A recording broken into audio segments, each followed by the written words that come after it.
வாழ்க்கைய வளமா வாழ இன்னைக்கு நான் 5 விதிகளை சொல்லப் போறேன். இத நீங்க கடைப்பிடிச்சீங்கன்னா மகிழ்ச்சியான வாழ்க்கைக்கு நான் கேரண்டி தரேன். முதல் ரூல், உங்க இருதயத்தை காத்துக்கிடுங்க.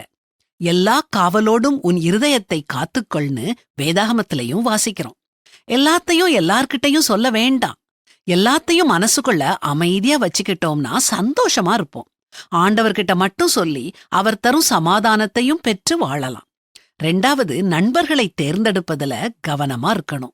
நம்ம யார் கூட அதிக நேரம் செலவழிக்கிறோமோ அவங்க நம்மள அதிகமா வடிவமைக்கிறாங்க. கோபக்காரனுக்கு தோழனாகாதே, உக்கிரமுள்ள மனுஷனோடே நடவாதே. அப்படி செய்தால் நீ அவனுடைய வழிகளை கற்றுக்கொண்டு உன் ஆத்துமாவுக்கு கண்ணியை வருவிப்பாய் அப்படின்னு பைபிள் அறிவுறுத்துது. 3வது, நம்மால முடிஞ்ச அளவு சிறப்பா செஞ்சுட்டு ஆண்டவர் மேல நம்பிக்கை வச்சு பொறுமையோட காத்திருக்கணும். எதிர்காலம் நமக்கு என்ன வச்சிருக்குதுன்னு யாருக்குமே தெரியாது.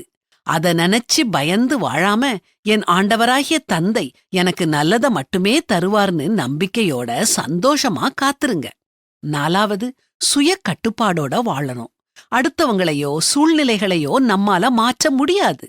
நம்மால கட்டுப்படுத்த முடியற ஒரே விஷயம் நம்ம நடவடிக்கை தான். அத கட்டுப்படுத்தி ஒழுக்கமுள்ளவங்களா வாழுவோம். 5வது, எல்லாத்துக்கும் ஆண்டவர்கிட்ட நன்றி சொல்வோம். எல்லாம் வேணும் வேணும்னு பேராசப்படாம கிடைச்சத சந்தோஷமா ஏத்துக்கிட்டு எப்பொழுதும் ஆண்டவருக்கு நன்றி சொல்வோம். 5 ரூல்ஸையும் ஒரே வாக்கியத்துல சொல்லி முடிக்கிறேன். இருதயத்தை காத்துக்கிட்டு, நண்பர்களை கவனமா தேர்ந்தெடுத்து, எதையும் சிறப்பா செஞ்சு, பொறுமையா காத்திருந்து, கட்டுப்பாடான வாழ்க்கை வாழ்ந்து, கிடைச்ச எல்லாத்துக்கும் ஆண்டவருக்கு நன்றி சொல்லி வாழுவோம். நம்ம வாழ்க்கையில சந்தோஷத்துக்கு குறைவே இருக்காது.